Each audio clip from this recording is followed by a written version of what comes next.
দর্শক শুনছিলেন শিরোনাম, এবারে বিস্তারিত। কুমিল্লায় নদীর পানি কিছুটা কমলেও লোকালয়ের পানি নামছে খুবই ধীরে ধীরে, তবে নতুন করে প্লাবিত হয়েছে কয়েকটি গ্রাম। এদিকে ফেনীতে বানের পানি নামলেও তা নতুন করে দুর্ভোগ বাড়াচ্ছে। নোয়াখালীর ৬ উপজেলায় সব মিলিয়ে ১১ জেলায় এখনও পানিবন্দী ১০ লাখের বেশি পরিবার। কুমিল্লায় নতুন করে প্লাবিত ব্রাহ্মণপাড়া উপজেলার বিভিন্ন ইউনিয়ন, ভেঙে পড়েছে যোগাযোগ ব্যবস্থা। ১৪ গ্রাম ও নাঙ্গলকোটে ত্রাণ সংকটে খেয়ে না খেয়ে দিন কাটছে বানভাসীদের। নোয়াখালীতে জলযানের অভাবে ঠিকমতো পৌঁছাচ্ছে না ত্রাণ সামগ্রী। এছাড়া মৌলভীবাজারে কমছে নদ নদীর পানি, তবে এখনও ডুবে আছে শত শত বাড়িঘর। দুর্গত এলাকায় চিকিৎসা সেবা দিতে কাজ করছে ৭০০-র বেশি মেডিকেল টিম।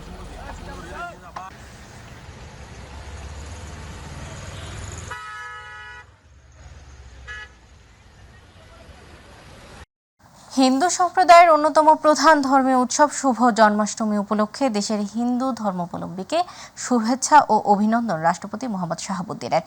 গণভবনের দরবার হলে আয়োজিত হিন্দু ধর্মাবলম্বীদের সাথে শুভেচ্ছা বিনিময় অনুষ্ঠানে দেশের এ সংকটকালে বানভাসী মানুষের পাশে দাঁড়াতে দেশবাসীর প্রতি উদাত্ত আহ্বান জানান তিনি। রাষ্ট্রপতি বলেন, দেশকে এগিয়ে নিতে হলে ধর্ম বর্ণ নির্বিশেষে ভেদাভেদ ভুলে একসঙ্গে কাজ করতে হবে।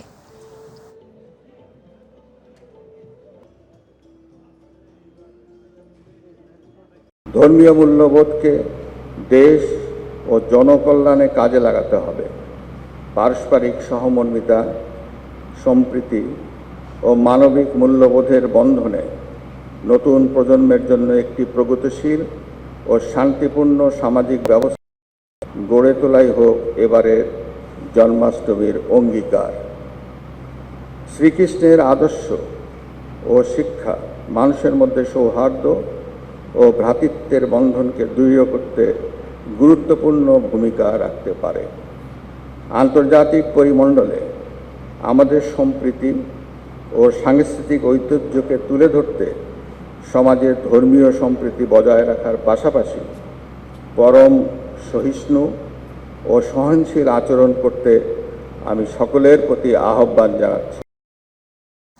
বৈষম্য বিরোধী ছাত্র আন্দোলনের গণত্রাণ কর্মসূচিতে অনলাইন অফলাইন মিলিয়ে এখন পর্যন্ত মোট ৫,৩,০৩,৬০৩ টাকা সংগ্রহ করা হয়েছে। আর ৪ দিন ধরে চলা এই কর্মসূচিতে বিভিন্ন খাতে মোট ব্যয় করা হয়েছে ৩০,১২,৯৭০ টাকা। রোববার সন্ধ্যায় টিএসসিতে এক সংবাদ সম্মেলনে এসব তথ্য জানানো হয়েছে।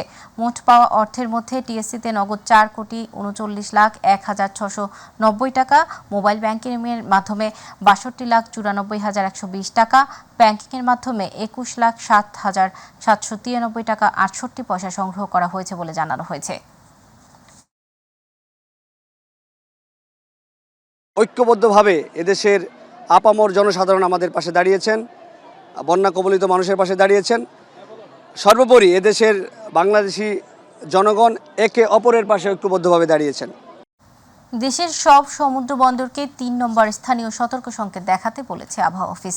ঝড়ো হাওয়া সহ বৃষ্টি বা বজ্রবৃষ্টি হতে পারে দেশের ১১টি অঞ্চলে। সকালে এ তথ্য জানিয়েছে আবহাওয়া অধিদপ্তর। আজ ভোর ৫টা থেকে দুপুর ১টা পর্যন্ত দেশের অভ্যন্তরীণ নদী বন্দরগুলোর জন্য আবহাওয়ার পূর্বাভাসে বলা হয়েছে, ঢাকা, ফরিদপুর, যশোর, কুষ্টিয়া, খুলনা, বরিশাল, পটুয়াখালী, নোয়াখালী, কুমিল্লা, চট্টগ্রাম ও কক্সবাজার অঞ্চলের উপর দিয়ে দক্ষিণ পূর্ব দিক থেকে ঘন্টায় ৪৫ থেকে ৬০ কিলোমিটার বেগে অস্থায়ীভাবে দমকা অথবা ঝড়ো হাওয়া সহ বৃষ্টি অথবা বজ্রবৃষ্টি সহ বৃষ্টি হতে পারে। এসব এলাকার নদীবন্দরগুলোকে ১ নম্বর সতর্ক সংকেত দেখাতে বলা হয়েছে। ফরিদপুরে গ্রাহকদের ভোগান্তির আরেক নাম ভুতুড়ে বিদ্যুৎ বিল। বাড়তি ব্যবহার না করেও বিল দিতে হচ্ছে কয়েক গুণ, ফলে দিশেহারা নিম্ন আয়ের মানুষ। এদিকে অভিযোগ অস্বীকার করে কর্তৃপক্ষ বলছে ভিন্ন কথা। প্রতিনিধি শফিকুল ইসলাম জনের রিপোর্ট। ফরিদপুরের সালথা ও নগরকান্দায় ১ মাসের ব্যবধানে বিদ্যুৎ বিলে এসেছে ৩ থেকে ৪ গুণ। ভুতুড়ে বিদ্যুৎ বিলে বিপাকে পড়েছেন সাধারণ মানুষ। আমার সমস্যা হচ্ছে গত মাসে আমার যে বিল আসছে এই মাসে তার ডবলের বেশি আসছে। সালথা সনাতনদী গ্রামের প্রবাসী হাবিজুর রহমান গত মাসে তার বিদ্যুৎ বিল এসেছে ৮০০ টাকা। মাত্র ১ মাসের ব্যবধানেই তার বিল এসে দাঁড়িয়েছে ২৫০০ টাকা, অথচ তার ঘরে ব্যবহার করা হচ্ছে একই বৈদ্যুতিক সামগ্রী। মাসের ব্যবধানে মোটা অঙ্কের বিল দিতে গিয়ে বিপাকে পড়েছেন তিনি। আমি ম্যাডামটা বুঝেছি, দেখেন আমার সেম ডিভাইস চলে, আগের আজ থেকে 1 বছর আগে যে ডিভাইস সেম, নতুন কিছু করিনি। দেখেন ঘর পুরান না, নতুন কিছু করলে হয়তো বলতেন আপনি নতুন কিছু লাগাইছেন। আমরা বিদ্যুতের কিছু পাক শাক করি না, আমার লাকড়ি দিয়ে ভাগ করি, তাহলে আমাদের বিল এত আসবে কেন? এই দুর্ভোগ হাবিজুরের একার নয়, উপজেলার বেশিরভাগ গ্রাহককেই বিদ্যুৎ বিল বাবদ গুনতে হচ্ছে অতিরিক্ত টাকা। দ্রুত সমস্যা সমাধানের দাবি ভুক্তভোগীদের।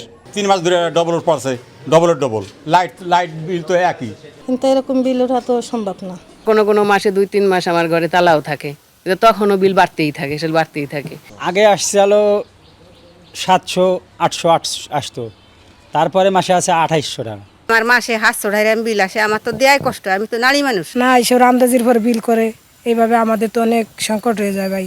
এই মাসে 842 টাকা বিল আইছে আমার। এদিকে অতিরিক্ত বিদ্যুৎ বিল আসার অভিযোগটি অস্বীকার করে বাড়তি বিল আসার কারণ দেখালেন নগরকান্দা জোনাল অফিসের উপমহাব্যবস্থাপক। এই টেম্পারেচার প্লাস কুরবানি, এই জন্য অনেকেরই বিদ্যুৎ ব্যবহার বেশি হয়েছে, ঠিক আছে, 3-4 গুণ হয় না, অনেকের হয়তো 1.5 গুণ হয়েছে, কারোর হয়তো এক্সেপশনাল দ্বিগুণ হতে পারে, কিন্তু ম্যাক্সিমামই আপনার ওই কিছু বেশি, এরকম নর্মালি হওয়ার কথা না। ফরিদপুরের নগরকান্দার এই পল্লী বিদ্যুৎ অফিসের আওতাধীন অধিকাংশ গ্রাহকই ভুতুরে বিদ্যুৎ বিলের শিকার, তাই এর দ্রুত সমাধান চান স্থানীয়রা। শফিকুল ইসলাম জনি, মাই টিভি, ফরিদপুর।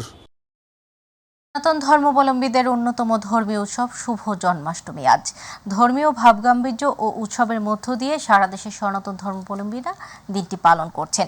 হিন্দু পুরাণ মতে ভাদ্র মাসের শুক্লপক্ষের অষ্টমী তিথিতে ভগবান শ্রীকৃষ্ণ জন্মগ্রহণ করেন।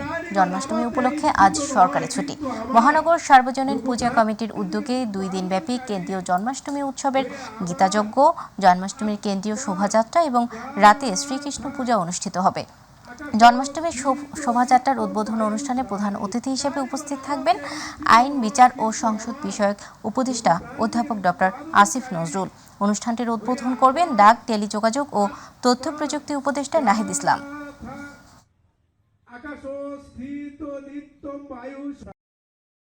দর্শক, এই মুহূর্তে রংপুর থেকে জন্মাষ্টমীর উপলক্ষে পূজার্চনার খবর জানাতে যুক্ত হচ্ছেন প্রতিনিধি মাহমুদুল হাসান। মাহমুদুল, সনাতন ধর্মাবলম্বীদের অন্যতম ধর্মীয় উৎসব শুভ জন্মাষ্টমী উপলক্ষে কি কি আয়োজন থাকছে জানাবেন।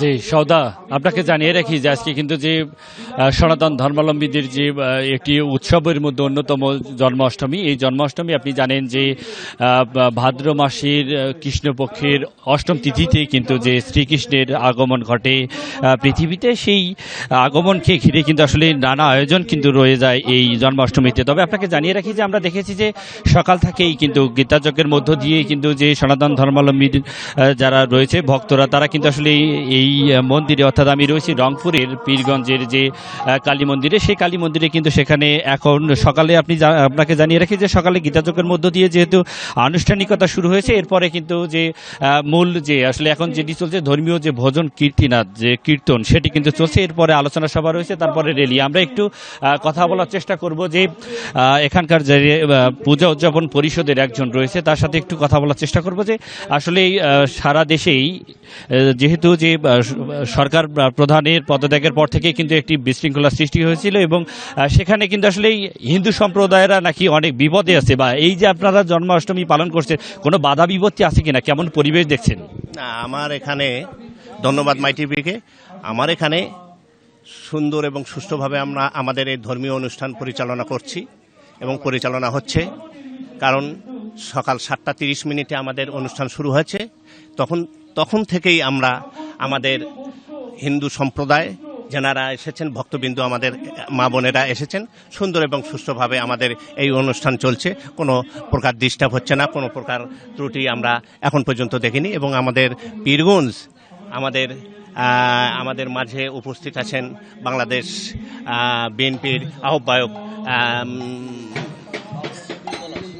ধন্যবাদ। আমরা আর একটু আসলে জানানোর চেষ্টা করব যে আপনাকে জানিয়ে রাখি যে যখনই বাংলাদেশ অস্থিতিশীল একটা পরিবেশ ছিল, তখন কিন্তু আমরা দেখেছি সাধারণ শিক্ষার্থী সহ সাধারণ মানুষ এবং বিশেষ করে অনেক দলীয় নেতাকর্মীরা কিন্তু আসলে মন্দির পাহারা দিয়েছে। কারণ বিশ্বের গণমাধ্যমে কিন্তু দেখানো হয়েছে যে বাংলাদেশে কিন্তু হিন্দু সম্প্রদায়ের উপরে একটা অত্যাচার হচ্ছে। আসলে এই যে আপনারা কিন্তু আমরা দেখেছি যে হিন্দু মুসলিম আসলে এখানে কোনো পারস্পরিক কোনো বিরোধ নাই, সম্প্রীতির বাংলাদেশ। আসলে কেমন দেখছেন এই যে পূজা উদযাপন হচ্ছে, কেমন পরিবেশ কেমন? ধন্যবাদ মাই টিভিকে। আসলে আমরা সারা বাংলাদেশ আসলে একটা মডারেট দেশ এবং আমাদের দল যত বিএনপি সবসময় সনাতন ধর্মাবলম্বীদের পাশে ছিল, আছে। কিন্তু একটি গোষ্ঠী সনাতন ধর্মাবলম্বীদের ব্যবহার করে তাদের হীন স্বার্থ চরিতার্থ করতে চায়।